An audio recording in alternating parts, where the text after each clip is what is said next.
lot of people can say like, oh yeah, like class reps don't do anything. I'm like, yeah, because there's not really anyone telling them what to do. Like it's really like what you want to do, you can do.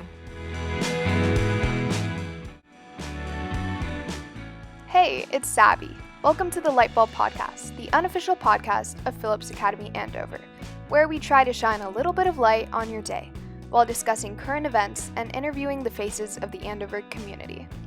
Long time no see, we're so happy to be releasing our first episode of the 2020-2021 school year. In this episode, episode 7, Wi-Fi and Munches, we interview some class reps, Mary and Venkat, to find out what they're up to in student government and to learn a little bit more about them as individuals. For show notes from this episode, head to the link in our Instagram bio, or if you're interested in joining the LightBulb crew, DM us at the LightBulb podcast. Anywho, let's get on with the show.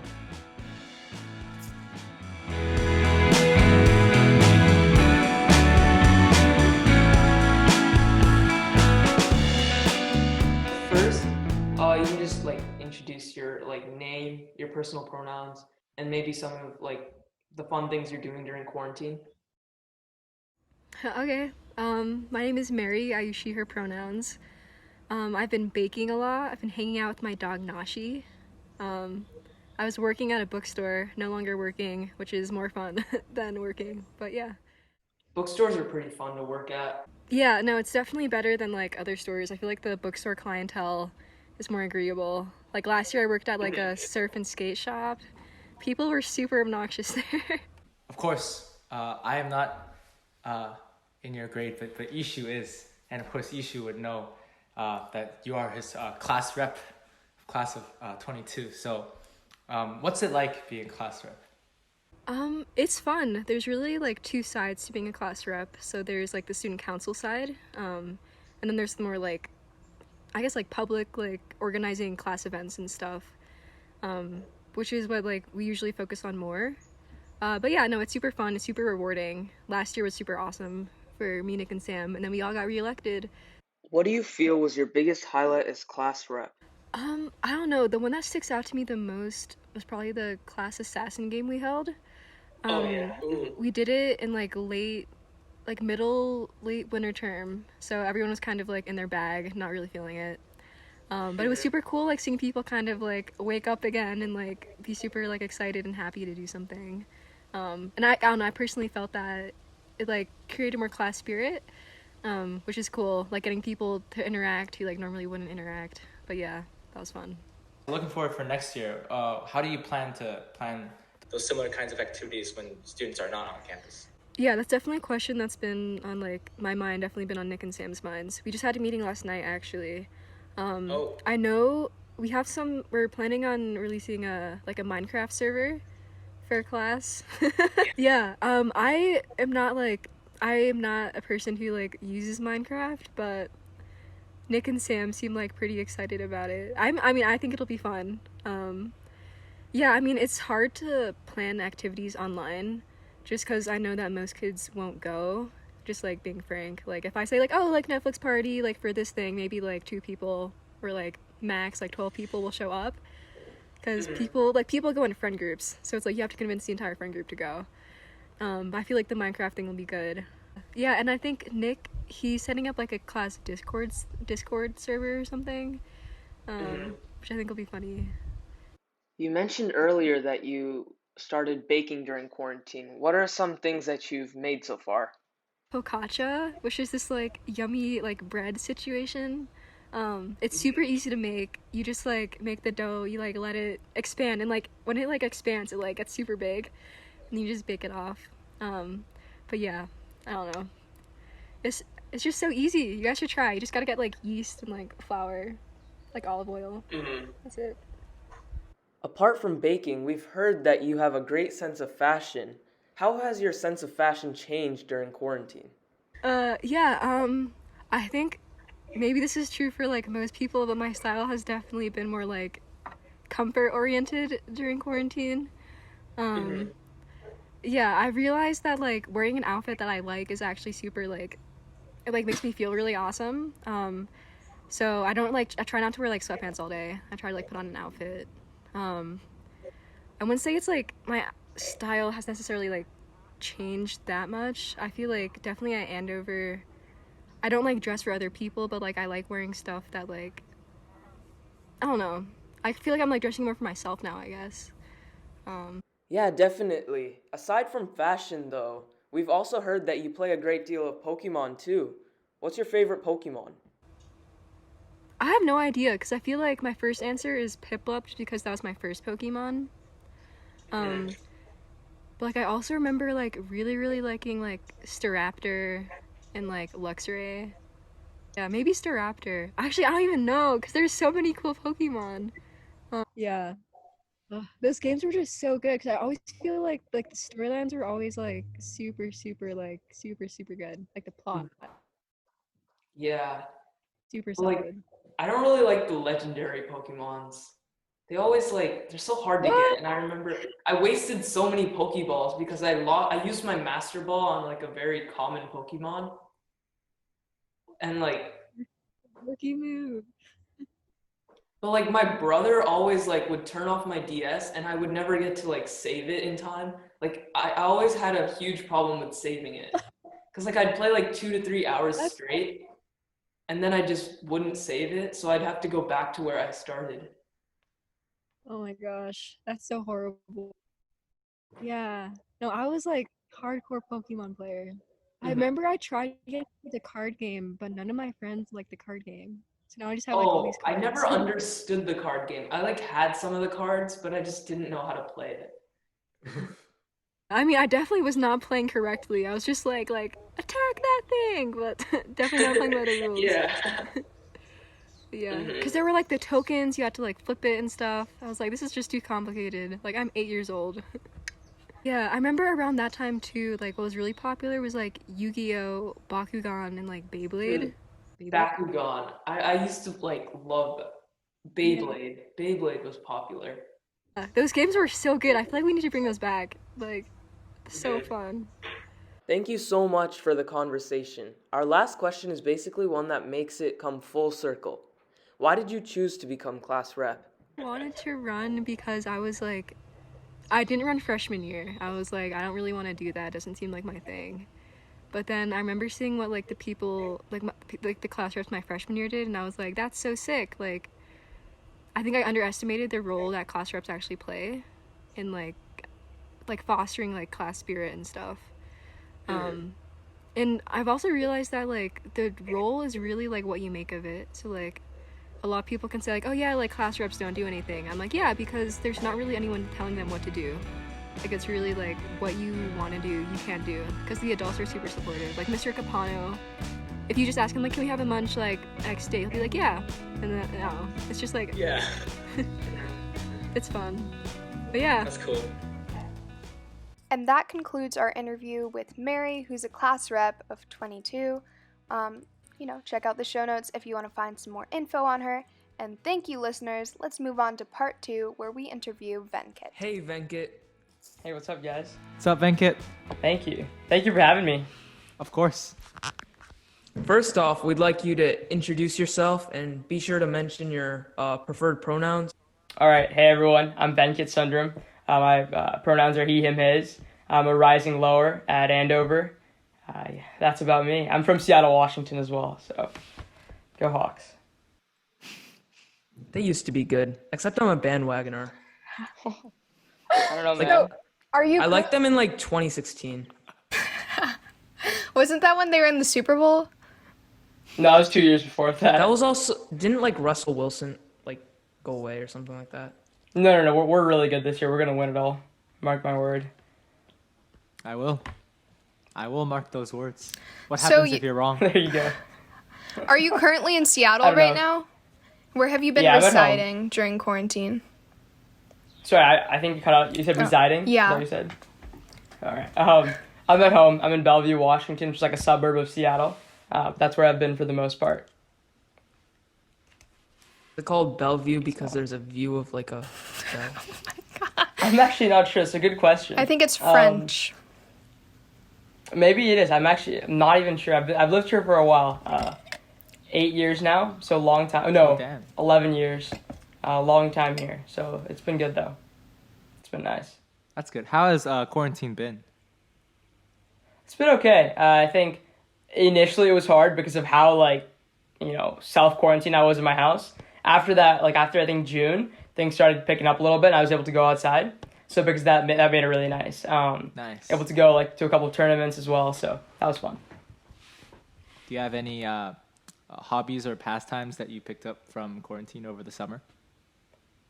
Yeah, since quarantine, I've gotten a lot more involved in political campaigns.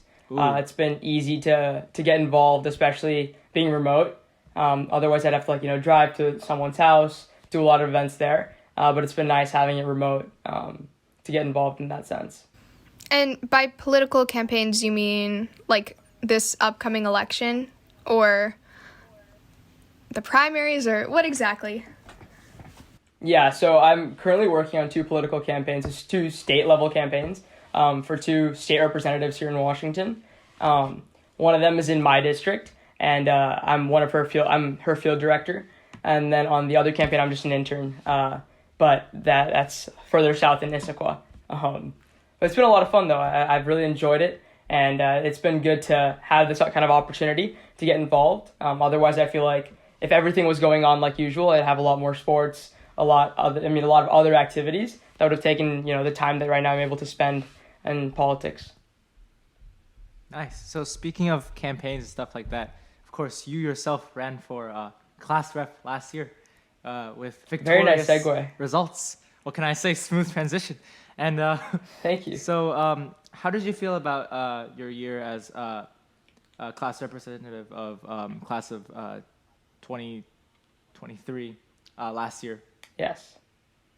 Yeah, so I think it was a lot of fun. I think it was tough because it took us a little bit to get accustomed to what we could do. And also it was we had to spend a lot of time initially working with the whole team. We did a lot of school events in the fall especially. We were only able to focus on our class specifically in the winter, and then the spring obviously everyone had to go back. So we had a lot of stuff planned. So that made it harder because I feel like we could have done a lot in the spring. But overall it was a great experience, great people I was able to work with, and hopefully we were able to represent the class pretty well. But I thought it was a lot of fun. I had a lot of fun doing it. Yes, I liked you as class rep. Thank you, Jason. I appreciate that. Well, no. See, Sabby is trying to sabotage me. I don't exactly. I don't know for what purposes. That's a good one. That was a good one. But yeah, I to be real though, I thought you did pretty well as class rep alongside Jason. It was Jason, Fallon, and I. Exactly. We were able to do a lot. I think in terms of what we did for a school, our team was able to. I'm just gonna boast a little bit. Be the first class to actually fix the school Wi-Fi. Nice. I think that was pretty monumental. I mean, in terms of the effects people saw, it's not gonna be big right now, but we were able to help in the process of getting a lot of dorms the newer routers and to get them eventually to a path where we have some of the fastest Wi-Fi's in terms of boarding schools almost. So I think that was a big step forward, and obviously we plan to continue doing that for the next couple of years to make sure that transition is smooth as well. But I think that was a lot of fun. I think it was a good project, I guess. Honestly, I thought that was clickbait. I didn't actually realize that was a real thing. When I said it initially, I was talking to some people. Actually, you are your dorm mate Brent. I was talking to Brent about it. I was talking to Yash about it. And I was thinking, what can we really do right now that is massive and, is way bigger than the scope of what I could have said at that time. And then it was fixing the Wi-Fi, because I found it actually is a pretty big issue for a lot of people. And I think it was kind of clickbait to me in the beginning. But as soon as I actually started working with the people that work, tech and stuff, Mr. Malik, he was very helpful in that process. I actually saw that it became a reality. And we were eventually able to, improve, I think, 16 dorms last year. With COVID, it slowed down a little bit, but 16 plus dorms, we were able to upgrade all the routers and get them faster Wi-Fi. So that was, pretty awesome for the team as well, to accomplish that. Sadly, my dorm, Pemberton, was not fixed. I did hear a couple houses that, didn't get fixed. A house actually checked. I sent them a specific email after I think someone asked me, and they had actually fixed America House last year. it's obviously a slower transition for everyone. Again, that's why I mentioned we're gonna have to keep working on it for the next couple of years, because unless you're willing to spend hundreds of thousands of dollars in 1 year just to fix the Wi-Fi, it's a slow transition to get everyone up to date. So we focused on the houses that were the farthest back, one of them being Rockwell. Rockwell hadn't had it updated since I think the last 5 to 10 years, if I'm not wrong. So that was it was good to make sure we hit those dorms first. But A house was fixed last year. So I guess to answer that question. Pemberton, I remember them saying it was already fixed, but we'll inquire again at ES Jason. Thank you very much. I probably won't be in Pemberton next year, but who knows? Anything is possible. Then I guess we push it aside. We push it aside right now. Yeah, the Wi-Fi is always the best in the bathroom, which is good for streaming TikToks. Do you have a confession to make, Ishu? Exactly. Because, if you're, Isha, I think that came out wrong a little bit. Would you like to? But why TikToks in the bathroom specifically? Oh, we're going somewhere. We're going somewhere with... All right, next question. So There we go. So Venkat, Yeah. re-elections for class of 23 class rep is happening in the fall, I believe, right? Yeah, it will be. So will you be running for class rep once again? That's the plan right now. I'm planning to run again. I think there's a lot more we can do. Even though it's online, I think we're going to be able to achieve a lot. And I hope I can, be one of the people to spearhead that change. And hopefully, this year we'll be on top of our merch. I guess, to be honest, one of the regrets we have from last year is really waiting too long on the merch. At least personally, that's what I have. And I think we're going to be able to fix that this year. It definitely is going to require a lot more time and effort and working with the class. I think that's something that I really want to do. And I think we're going to be able to get in front of it and then really do a lot this year. But yes, I think I will be running again. It's the plan. Yeah. And speaking of this year, obviously we're online.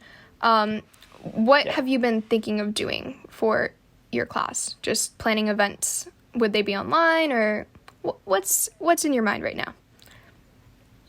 Yeah, so I think unfortunately we're one of the classes, the 23, it isn't determined yet when we're going back. I did see that there is, one of those, and I guess 22 can also resonate with that. But there is that October timing that people are thinking that, if, I guess, we're allowed to, then some people will go back. But I think in terms of, we have a lot of ideas for events in person, if social distancing, if we can do that in the spring, and maybe later in winter term.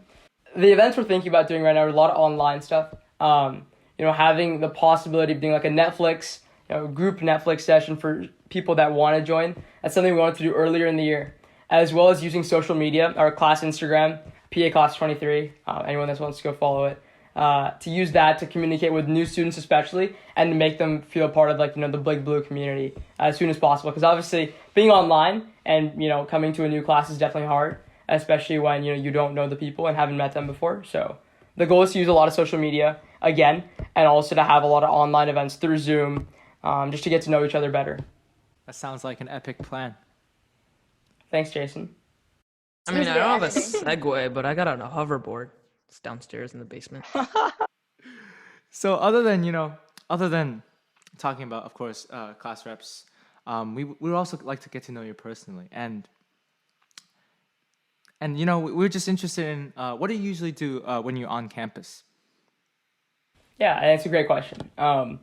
What I normally do during campus, on campus, I guess, is I like to hang out with the guys in the dorm.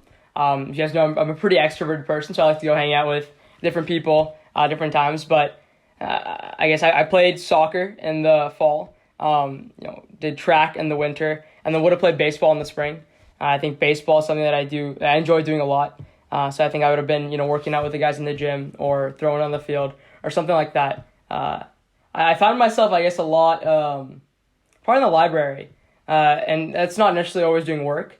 I'd rather kind of just hanging around with people. That was, I guess, the prime spot to hang out, to socialize, I think, especially later in the year. So I found that as a good time just to relax, especially after eating dinner, just come there, relax for an hour, and then go hit my dorm and then do some work. But yeah, I think having fun with a lot of people, socializing, all that. Pretty cool. But like, I don't know personally know much about baseball, but like my brother plays. He's like gone for like 3 hours pretty much every day for baseball. So what's your like favorite position like on the field? Yeah, so I've changed around a little bit, depending on the team I'm playing on. I normally play third base and outfield now, pretty regularly there. So kind of on the corner outfielder, third base, if that makes sense. Yeah, it's pretty funny to like, because I watched this like one game against like, it was like Elmira versus Corning. They're just town names. And it's funny to watch like the people fielding like in right outfield, because sometimes they get the ball hit to them and they just don't catch it. It must be very humiliating in my opinion. But like, so basically the ball comes at them, but like, I don't know, just judging like from the like, you know, from the seats, I don't know what they're called, bleachers. Yeah. I may not be like, you know, the best person to judge them, but like, honestly, can't you just like run to catch the ball? Like rather than staying in the same place? So are you saying like the ball was way away and they just stood there? And then they had their glove out, ready to catch it, but it wasn't gonna come into their glove. Sometimes the sun is bad. I will attest to that. The sun gets really bad in the outfield, so maybe they just couldn't see the ball. It happens. Huge criticism about baseball is like you eat during baseball, right? Like baseball seeds. Yeah. So, I mean, some call them baseball seeds. Wait, people actually call them baseball seeds? I was joking. No. Sunflower seeds. So you just call them seeds. Normally people just call them seeds. Okay. People are pretty, you know, I guess, enthusiastic about what flavor they like. Barbecue. I like the spicy ones. Yeah, my brother likes the jalapeno ones. Don't they have like dill pickle? I don't know why pickles. They do have dill pickle. Why is pickle even an option? I like pickles, it's but good. It's really good. I find it really good. Spicy ones are always the best, in my opinion. I know there was one I was trying. It was like pizza, like flavored. Are you a fan of Big League Chew, or is it like or just? I personally, this sounds kind of stupid, but when I'm like playing, I don't like to chew seeds or have gum. I just feel like it distracts me. So I'm like, I don't have any of that. I just go water, and I drink a lot of water when I play. But no seeds, no gum. Outside of the field, though, I'll have Big League Chew. It's like classic. Everyone has it. So yeah, I guess. Thank you, Venkat, for your interview with us, and we really appreciate it. Of course, guys. Thanks for having me on. I really appreciate it. And would you like to leave any socials in this? Yes. I guess go follow the class Instagram, PA Class of 23. I'm not going to plug myself, but go follow the class Instagram. Hey, all right. Standing ovation for that. I'm not standing, but applause nonetheless.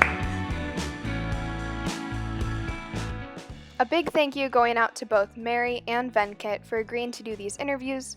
We had a really fun time. And also to the listeners who stayed till the end, because there's a very special surprise.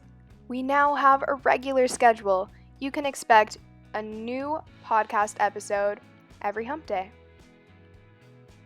Also, a little sneak peek into next week's episode. We have Natalie Chen and Lulu Sloss talking about true crime and the case of O.J. Simpson. Finally, if you haven't already, please follow us on Instagram at the LightBulb Podcast, because we have lots of fun promo videos that you really need to watch. Stay enlightened!